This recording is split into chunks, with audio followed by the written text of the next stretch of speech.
E nós temos agora para a abertura o professor Franklin Ferreira, que tem sido uma voz de grande relevância na nossa nação, né? Com seu conhecimento, contribuindo com seu conhecimento, com a verdade, através de escritos, de palestra. Eu quero convidá-lo, uma salva de palmas, que ele vai trazer a aula magna, Ultrapassando Fronteiras, um legado que une e abençoa.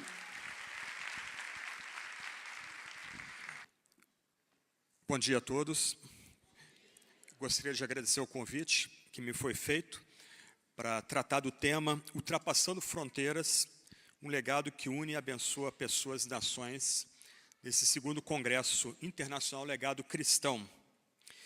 Ao longo da história, o cristianismo tem sido um canal de bênçãos e transformação para pessoas, comunidades e nações. Seu impacto profundo em áreas como moral, educação, cultura e política ecoa as promessas de Isaías 60, onde o profeta descreve uma luz divina resplandecendo sobre o seu povo, trazendo redenção e renovação a todas as nações. Como afirma Isaías, levante-se, resplandeça, porque já vem a sua luz e a glória do Senhor está raiando sobre você. Essa luz aponta para a redenção que vem do Messias de Israel, Jesus, que não apenas transforma vidas, mas também impacta nações inteiras. É a partir dessa luz que o cristianismo tem ultrapassado fronteiras, unindo e abençoando pessoas e nações ao longo dos séculos. Eu gostaria, então, de destacar alguns legados que têm vindo a partir dessa luz, que é Jesus. O primeiro legado importante que nós podemos rememorar e celebrar é justamente o alicerce doutrinário do cristianismo. Isaías proclama que as trevas cobrem a terra e a escuridão envolve os povos, mas sobre você, Jerusalém, aparece resplandecente o Senhor. Essa declaração reflete a condição do mundo antes de conhecer a luz da revelação divina, central na mensagem cristã e que chega a nós por meio de Israel. A partir da revelação, recebemos doutrinas que formam o coração da fé e têm moldado profundamente a visão de mundo dos povos que abraçaram essa tradição. Entre as principais doutrinas cristãs estão a revelação, que é o ensino central da fé, e que afirma que o único Deus se dá a conhecer ao ser humano, tanto na revelação geral, ou seja, na criação, que testemunha sobre a glória e o poder de Deus, quanto na revelação especial, nas Escrituras, que comunicam de maneira clara e suficiente a vontade de Deus para a nossa salvação. Sem a revelação divina, o homem, corrompido pelo pecado, seria incapaz de conhecer verdadeiramente a Deus ou compreender sua graça redentora em Jesus, o Messias. A Bíblia, como a palavra inspirada de Deus, é a autoridade suprema para a fé e a prática, fornecendo a base para o relacionamento do homem com Deus e a direção para toda a vida. Assim, a doutrina da revelação fundamenta o conhecimento de Deus, a pregação do Evangelho e a conformidade da vida do cristão à sua vontade soberana. A doutrina da Trindade é essencial para o cristianismo, porque revela Deus como o único ser em três pessoas distintas: Pai, Filho e Espírito Santo.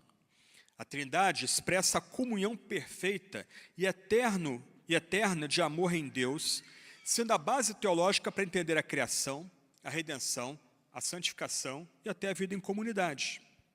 A Trindade mostra que Deus é relacional em sua essência, chamando os cristãos a refletirem essa unidade do amor ao próximo, sobretudo na igreja e na família. Além disso, a Trindade fundamenta a obra salvífica de Cristo e a ação contínua do Espírito Santo no mundo. Outra doutrina importante é a doutrina da encarnação de Cristo, que é central ao cristianismo, pois afirma que Deus se fez plenamente humano em Jesus Cristo, sem deixar de ser plenamente divino. Essa verdade mostra que o amor de Deus, em se aproximar da humanidade, assumiu a nossa natureza para redimir-nos do pecado. A encarnação torna possível a reconciliação entre Deus e o homem, revelando Deus de forma concreta, pessoal e acessível.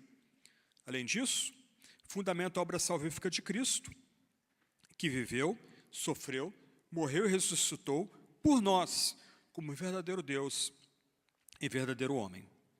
Outra doutrina importante é que o cristianismo trouxe a mensagem radical que a salvação não é conquistada por obras humanas, pelo esforço humano, pelo mérito, mas é um dom gracioso de Deus, acessível pela fé somente, e que também é um dom divino. Esse ensino foi um divisor de águas, provocando debates teológicos e reformas religiosas. Sociedades inteiras foram influenciadas pela noção de que o valor humano não é definido por conquistas, mas pela graça de Deus. Amar a Deus, acima de tudo, e ao próximo como a si mesmo, também é uma doutrina essencial à fé, mas também à moral cristã. Essa doutrina do amor de Deus e a Deus e ao próximo moldou sistemas de justiça, incentivou atos de caridade, inspirou movimentos de reconciliação.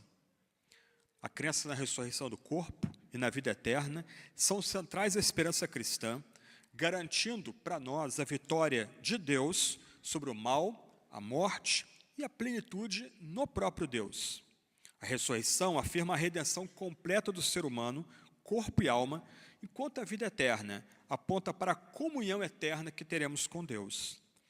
Essas doutrinas consolam os fiéis, orientam a ética cristã e confirmam a promessa de novos céus e nova terra, a vinda da Santa Jerusalém. Essas doutrinas não apenas transformaram pessoas, mas também moldaram profundamente sociedades inteiras, influenciando, por exemplo, sistemas educacionais, legais, filosóficos, valores culturais e morais, e a maneira como os seres humanos se relacionam com Deus e uns com os outros. Outro legado que nós podemos destacar, e que vem, ou está baseado nesse legado doutrinário, é a reforma dos valores morais. Nunca mais se ouvirá de violência na terra, nem de ruína ou destruição em seu território, diz Isaías. A mensagem do profeta aponta para a transformação de estruturas sociais e morais através da luz de Deus. O cristianismo, historicamente, contribuiu para a reforma dos valores morais e a promoção da dignidade humana. A fé cristã também introduziu uma ética que valoriza a dignidade humana e promove o bem comum. Seus princípios morais trouxeram mudanças radicais para as sociedades em que o cristianismo foi adotado. Em uma época em que as lutas de gladiadores, o infanticídio, o abandono de recém-nascidos eram comuns, o cristianismo defendeu a dignidade de toda a vida humana, influenciando leis e práticas sociais. Essa visão se expandiu ao longo dos séculos, formando a base para movimentos contemporâneos que combatem o aborto e promovem o direito das crianças. O cristianismo estabeleceu o casamento monogâmico, a fidelidade conjugal e a dignidade da mulher como alicerces da vida familiar. Esses princípios foram essenciais para o fortalecimento de estruturas familiares, reconhecidas como a esfera mais elementar da sociedade. A caridade foi elevada a uma virtude central pela fé cristã. Essa compreensão ética levou à criação de hospitais, orfanatos e outras instituições dedicadas aos cuidados dos necessitados. Florence Nightingale, conhecida como a Dama da Lâmpada, revolucionou a enfermagem e o cuidado com os enfermos.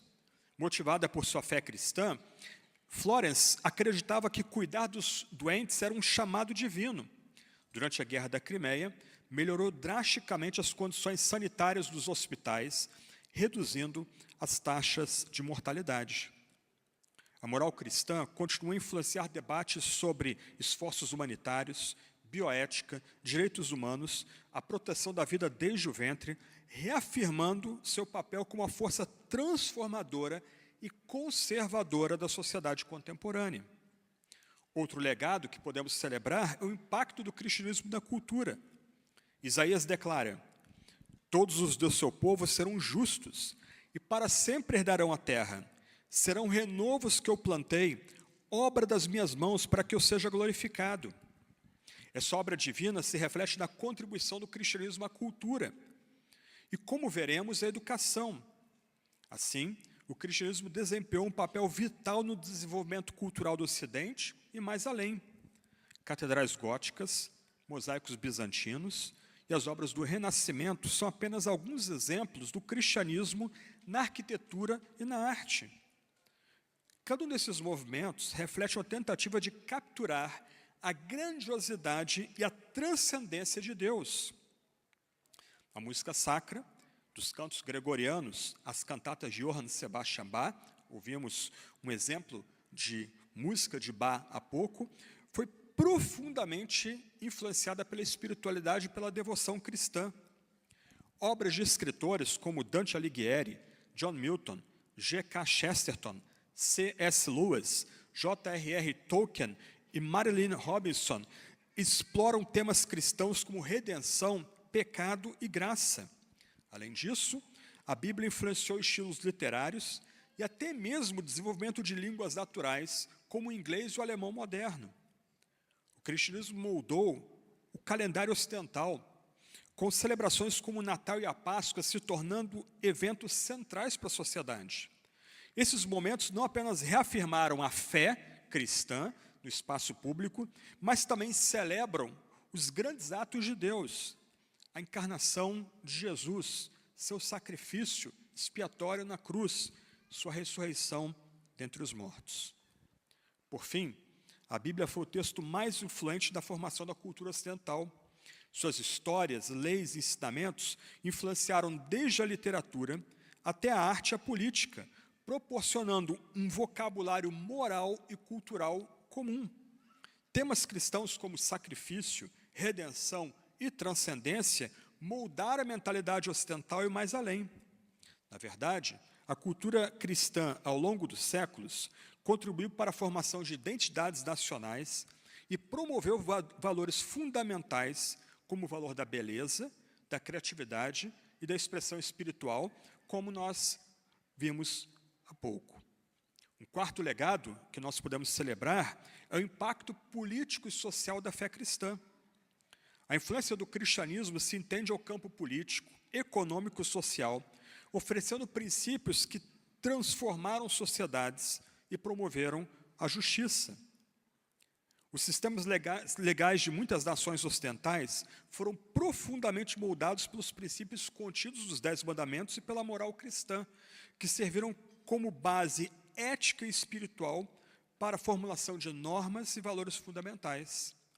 Esses preceitos influenciaram o desenvolvimento de conceitos jurídicos como justiça, igualdade de todas as pessoas, proteção da vida e da propriedade, além de guiar a criação de instituições sociais que promovem a ordem e o bem-estar coletivo. A moral cristã também ajudou a estruturar códigos de conduta e práticas legislativas que ainda hoje orientam diversas nações e suas relações civis e políticas. Cristãos como William Wilberforce desempenharam um papel crucial na abolição da escravidão. Movimentos contemporâneos contra o tráfico humano e a exploração de menores seguem os mesmos princípios, combatendo formas contemporâneas de escravidão. E vimos isso, recentemente, no filme Som da Liberdade, que foi produzido por cristãos para ajudar a promover essa luta contra a escravidão e contra o sequestro de crianças. Movimentos cristãos também têm combatido a pobreza e a exploração econômica no passado e no presente.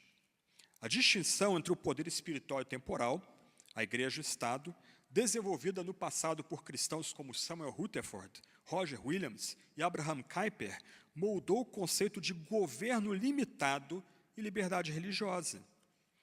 Esses homens, entre outros, desenvolveram a noção de que a liberdade religiosa não é uma concessão do Estado, mas é um dom concedido pelo próprio Deus. Ou seja, a liberdade é um valor absoluto e não relativo, como os relativistas contemporâneos tentam passar para a sociedade atual. Essa ideia de separação entre igreja e Estado influenciou a formação das democracias modernas. Embora tenha havido períodos de confusão entre o poder religioso e o poder político, como na Idade Média, o cristianismo tradicionalmente reconhece, presta atenção, que o poder temporal não é absoluto. O que é absoluto é a existência de Deus, um Deus que se revela, um Deus que nos guia. Deus é absoluto, não poder estatal. E o próprio Jesus nos ensinou isso ao dizer: dá a César o que é de César e a Deus o que é de Deus. O legado cristão na economia é profundamente marcado por princípios éticos e sociais que moldaram a visão ocidental sobre o trabalho, propriedade e justiça econômica. Baseados na Escritura Sagrada, valores como solidariedade, compaixão pelos necessitados e a busca pelo bem comum influenciaram a formação de sistemas econômicos e políticas públicas. Além disso, o conceito de dignidade do trabalho ajudou a moldar a ética do trabalho em sociedades ocidentais. O protestantismo trouxe a ideia de que o trabalho árduo e a frugalidade são expressões da fé. Aliás, nesse ponto aqui do trabalho árduo, o protestantismo também destacou que o trabalho braçal é tão digno quanto o trabalho intelectual. Não há uma distinção de valores entre essas duas formas de serviço. E também o capitalismo de mercado e empreendedorismo, especialmente no Ocidente, surgiram em parte por meio da ética protestante, que promove a responsabilidade individual e o reinvestimento dos lucros para o desenvolvimento comunitário. E aqui a gente não precisa ter vergonha de afirmar esse ponto, porque nós devemos distinguir entre o capitalismo de mercado, o laissez-faire, e o capitalismo de Estado, ou vulgarmente conhecido também como capitalismo de compadrio. Muitos supõem que o embate que se tem aí por metade do século XX, o começo do século XXI, seria entre socialismo e capitalismo. Lê do engano. O debate é entre visões esquerdistas, progressistas de um lado, e uma noção de sociedade livre e aberta do outro, porque ambos, tanto esquerda como direita, promovem algum tipo de capitalismo. Então, enquanto sociedades abertas, conservadoras promovem o capitalismo de mercado, o capitalismo laissez-faire, a esquerda promove um capitalismo de Estado, ou, como mencionei, o capitalismo de compadrio, como é popularmente conhecido. O fato é que esses legados que nós estamos notando são legados de amplo alcance, que impactam sociedades da forma mais ampla, e o meu ponto aqui é que esses legados que nós estamos destacando aqui, eles vêm da compreensão que o cristianismo tem da fé. Mas um outro legado mais próximo a nós aqui é o legado cristão no campo da educação, percebida como um chamado divino. A educação religiosa no Israel do Antigo Testamento era profundamente centrada na família e na comunidade e tinha como objetivo transmitir os preceitos da lei de Deus, a lei pactual dada no Sinai, para as novas gerações. Os pais, especialmente os pais homens, tinham a responsabilidade principal de ensinar os filhos sobre a aliança com Deus, os mandamentos e as histórias do povo de Israel, como as narrativas da criação e do êxodo. Esse ensino era feito oralmente, frequentemente por meio de conversas diárias, cânticos e recitação de passagens bíblicas, como orientado em Deuteronômio capítulo 6, verso 7. Ensine-as com persistência a seus filhos. As festas religiosas, como a Páscoa, os tabernáculos, também desempenhavam um papel educativo, pois transmitiam as obras de Deus por meio de rituais simbólicos e narrativas. Além da educação familiar, a comunidade desempenhava um papel importante no Antigo Testamento. Nas sinagogas, a partir do período pós-exílico, depois que Ciro permite que os judeus retornem para sua terra, os meninos receberam instrução formal dos escribas e rabinos, que ensinavam a leitura e a interpretação da lei pactual. A memorização das escrituras, que a gente chamaria de decorar as escrituras, e é tão mal visto na atualidade, era um componente essencial da educação no Antigo Testamento, já que os textos sagrados eram vistos como a base da sabedoria e da vida piedosa.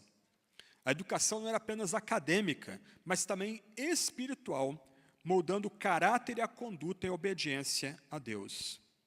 Assim, a educação religiosa do Israel antigo era um processo integral, envolvendo práticas cotidianas, rituais comunitários e a transmissão de uma visão de mundo baseada na fé, como revelada no Sinai, nos mandamentos divinos que foram dados por Yahvé, o único Deus criador e redentor. E um ponto que eu gostaria de chamar a atenção de vocês aqui é que, diferente das nossas práticas, da nossa agenda cristã contemporânea de promover o culto doméstico, o chamado cultinho, você não encontra isso na base pedagógica do Antigo Testamento.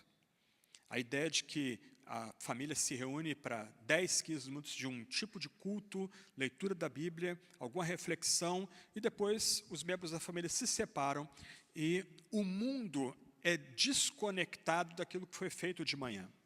Na verdade, no Antigo Testamento não existia esse padrão, esse modelo de culto doméstico.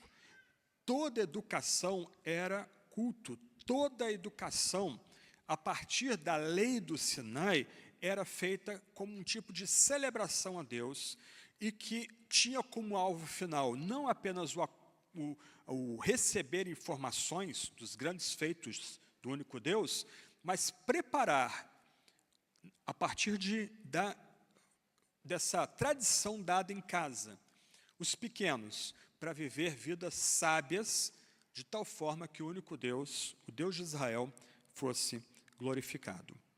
O cristianismo, herdeiro dessa tradição, exerceu um impacto significativo na educação, tanto em âmbitos ou ambientes institucionais, quanto na educação doméstica, que tem sido um dos pilares da transmissão de fé e valores.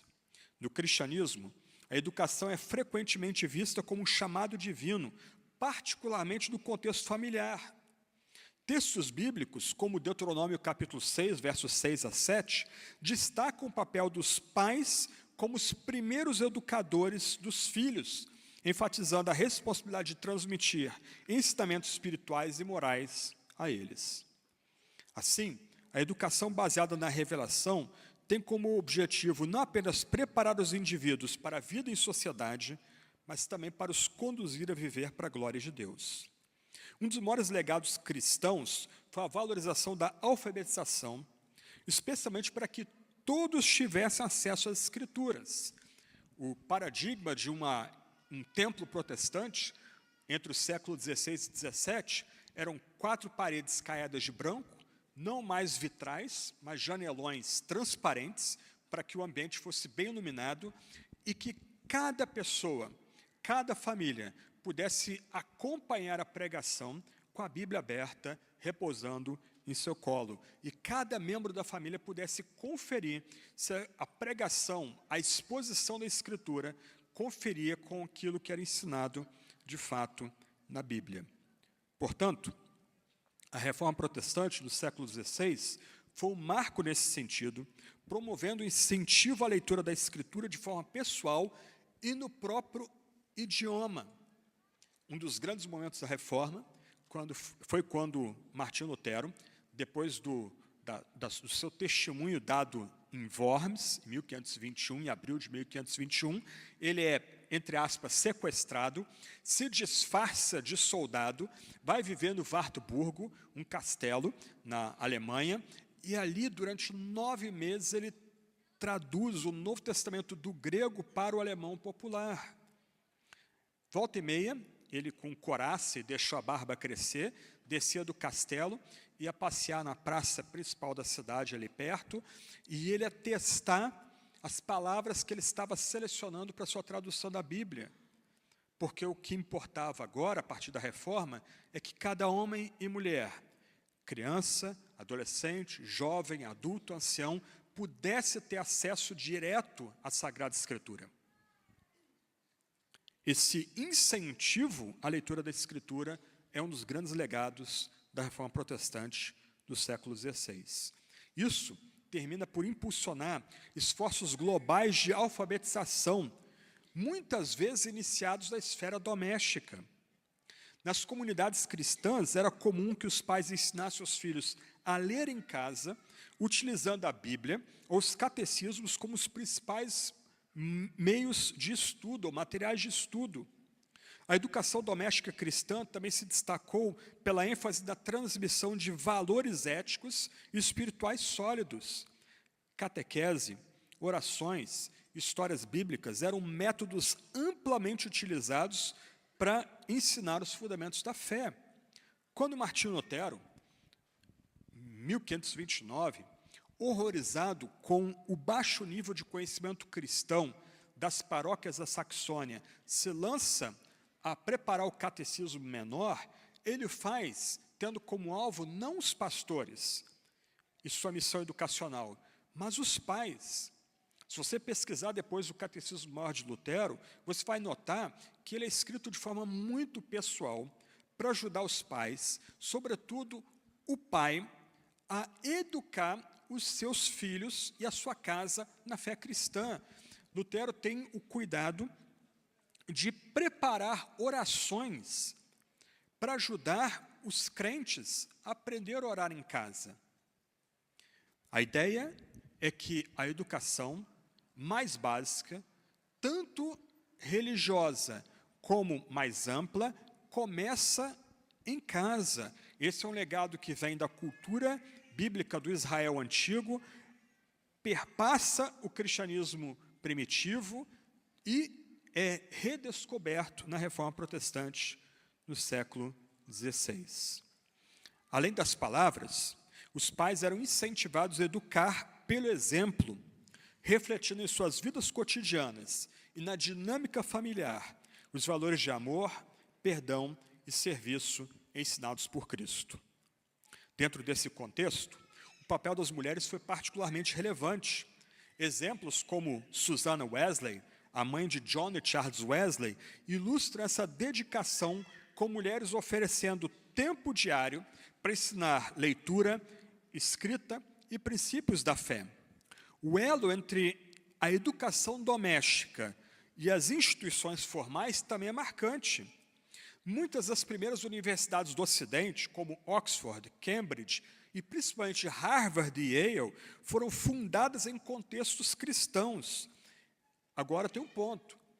Principalmente Harvard e Yale foram fundadas por famílias que preparavam seus filhos em casa antes de enviá-los para estudar nessas instituições. Ou seja, toda a educação básica, o que nós no passado chamávamos de primeiro grau, segundo grau e agora de ensino médio, fundamental, era ensinada em casa. Os filhos só saíam de casa para ir para universidades, e universidades foram fundadas por essas mesmas famílias. O lema original de Harvard era por Cristo, a verdade, para Cristo e para a igreja. Hoje é só verdade. E sem Cristo e igreja não há mais verdade. O lema de Yale ainda é, não sei até quando, Urim e Tumim. Isso está gravado no brasão da Universidade de Yale. Harvard dedicada ao ensino do grego e Yale dedicada ao ensino do hebraico. Mas o ponto aqui é que sobretudo essas duas universidades, que estão hoje entre as melhores do mundo ainda, elas foram fundadas por famílias que educaram seus filhos em casa e somente mais adiante eles foram, 17, 18 anos, enviados para essas instituições. Hoje, o legado cristão na educação doméstica se reflete no movimento de educação domiciliar, particularmente em países como Estados Unidos, mas também tem chegado a Brasil e Portugal com bastante força. Muitos pais cristãos adotam essa prática para garantir que seus filhos sejam educados dentro de uma cosmovisão cristã, protegendo-os de influências claramente secularistas, relativistas e pagãs, que conflitam abertamente com o cristianismo. Se nossos filhos vão para a Babilônia, nós precisamos prepará-los para ir para a Babilônia, mas nós não somos obrigados a enviá-los para a Babilônia. Lembra que Sadraque, Mesaque, Abednego e Daniel foram capturados em Jerusalém e sequestrados e levados para a Babilônia. Currículos cristãos integram disciplinas acadêmicas com ensino bíblico, enquanto comunidades de educação domiciliar promovem apoio mútuo entre famílias, reforçando a transmissão da fé e dos valores cristãos às próximas gerações. Por exemplo, o Classical Conversations une currículo com a rede integrada de comunidades de apoio. Vários colegas meus, pastores, estão imersos no Classical Conversations. Há também famílias produzindo materiais primorosos sobre várias disciplinas, como a família de trigo, de um grande amigo, Daniel Gardner, Mamãe por Vocação, Giovânia Porto, Priscila Azevedo, entre outros. Assim, o impacto do cristianismo na educação permanece vivo, influenciando tanto práticas individuais, pessoais, familiares, quanto estruturas educacionais mais amplas. E o último valor a ser celebrado é a unidade e cooperação entre igrejas cristãs. Isaías profetizou: as nações se encaminham para a luz, ó Jerusalém, e os reis são atraídos para o resplendor do seu amanhecer. Essa visão de unidade e cooperação entre as nações, por causa da fé, se manifesta ao longo da história do cristianismo, especialmente no impacto que o cristianismo teve ao unir povos em torno da fé no Messias de Israel. Esse talvez seja um dos legados mais impressionantes para nós.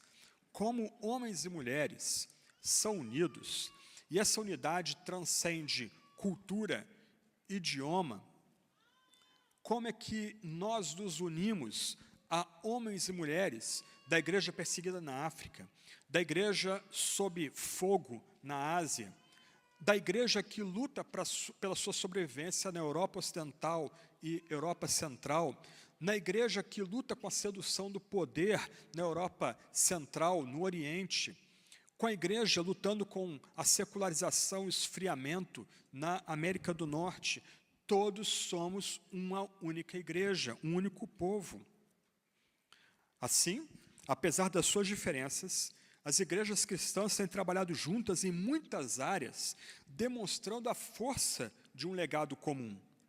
Como já visto, há uma base doutrinária compartilhada por cristãos e igrejas em todo o mundo. A fé no Messias, Jesus e nas Escrituras Sagradas, conecta cristãos de diferentes tradições.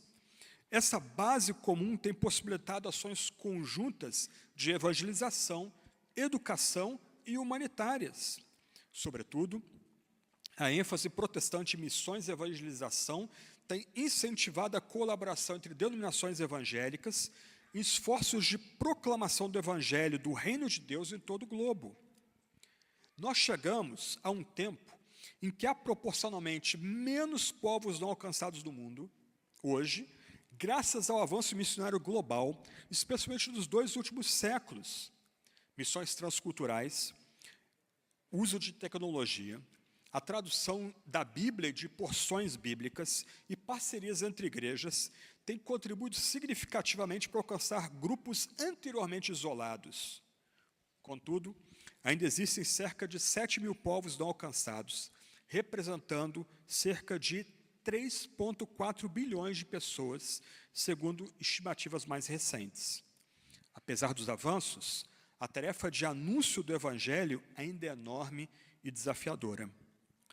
Também há importantes iniciativas de unidade cristã que promovem reconciliação e cooperação entre igrejas e organizações cristãs. Conferências e organizações internacionais têm facilitado parcerias em projetos que transcendem divisões denominacionais. E como são importantes as palavras do grande evangelista George Whitefield: Pai Abraão, quem está com você nos céus? Os episcopais? Não. Os presbiterianos? Não. Os independentes ou metodistas? Não, não, não. Quem está com você? Nós aqui não sabemos seus nomes. Todos os que estão aqui são cristãos, crentes em Cristo, homens que venceram pelo sangue do Cordeiro e pela palavra do testemunho. É esse o caso? Então, Deus me ajude.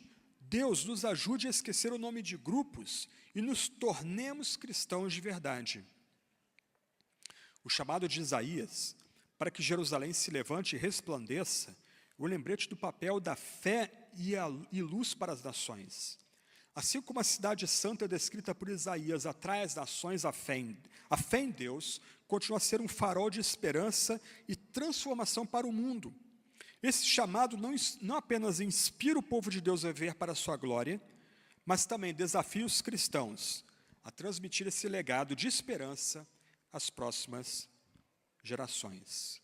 Concluindo, a história do cristianismo é uma demonstração prática das promessas divinas registradas em Isaías 60. Assim como o profeta descreve a luz do Senhor resplandecendo sobre o seu povo, iluminando nações e trazendo unidade e abundância, vemos que o legado cristão, ao ultrapassar fronteiras, uniu pessoas e nações, promovendo valores a partir da fé, ou melhor dizendo, promovendo a partir da fé, valores de dignidade, justiça e esperança. As riquezas das nações, mencionadas por Isaías, podem ser vistas no avanço de valores éticos, educação, arte, ciência e cuidado com os necessitados, fruto de uma visão de mundo alicerçada na revelação de Deus. A profecia de muros chamados salvação e portões chamados louvor reflete a missão contínua da igreja de proclamar a redenção em Cristo e de viver uma vida que glorifica a Deus. Hoje, o chamado de Isaías continue vivo. Levante-se, resplandeça, porque já vem a sua luz e a glória do Senhor está raiando sobre você. Que a igreja do presente e as gerações futuras permaneçam firmes nesse propósito, conduzindo a humanidade à luz do Evangelho e tornando realidade as palavras do profeta. Eu, o Senhor, farei com que no tempo certo isso logo se cumpra. Que Deus, em sua graça, nos ajude a ser instrumentos dessa transformação, orando e trabalhando para que as nações conheçam a verdadeira luz, que é Cristo. Ouçam as palavras do profeta. Levante-se, resplandeça, porque já vem a sua luz, e a glória do Senhor está raiando sobre você. Porque eis que as trevas cobrem a terra, e a escuridão envolve os povos. Mas sobre você aparece resplandecente o Senhor, e a sua glória já está brilhando sobre você.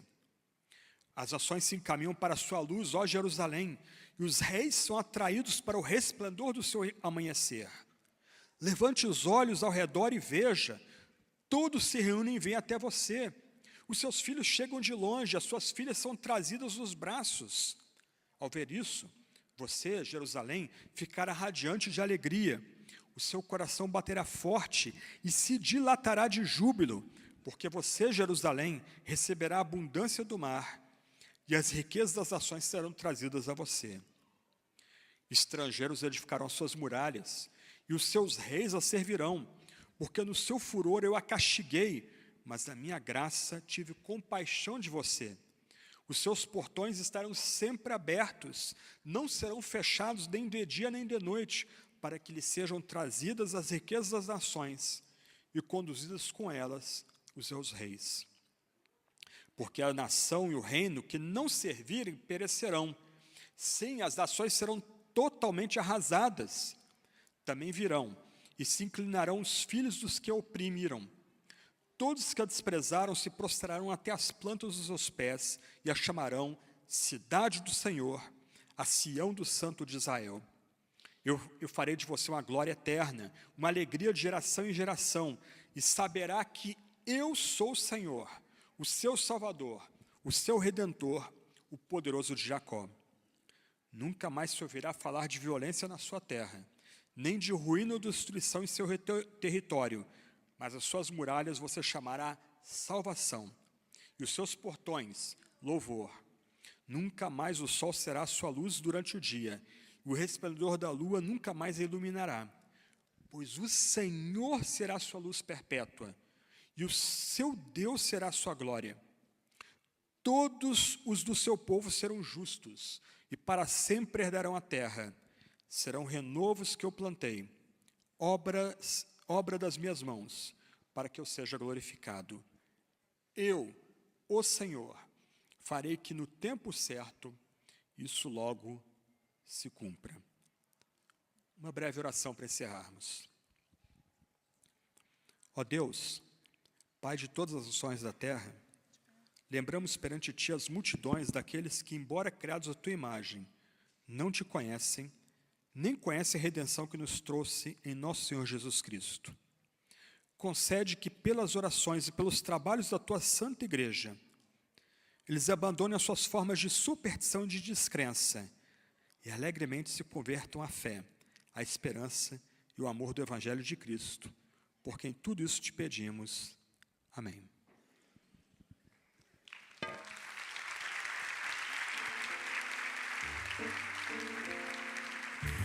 Professor Franklin, o Diego tem uma homenagem aqui.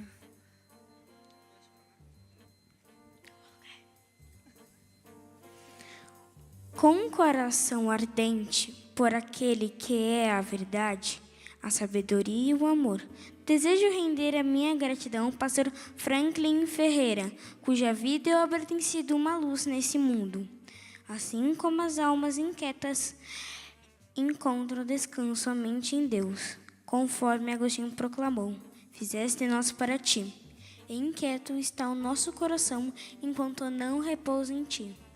Vejo na sua teologia, na academia e nas reflexões políticas, um esforço contínuo para apontar aos corações inquietos a verdadeiro descanso. Agradeço pelo zelo em expor e defender a fé pela busca diligente da justiça, pela clareza que ilumina os caminhos confusos desse tempo. A medida do amor é amar sem medida. E percebo que, em sua obra, o amor, a verdade e a Igreja de Cristo é desmedido, inspirado pelo Espírito que guia os filhos de Deus. Que o Senhor continue a abençoá-lo com sabedoria e vigor, para que muitos outros possam ser conduzidos pelo caminho da luz e da paz verdadeira.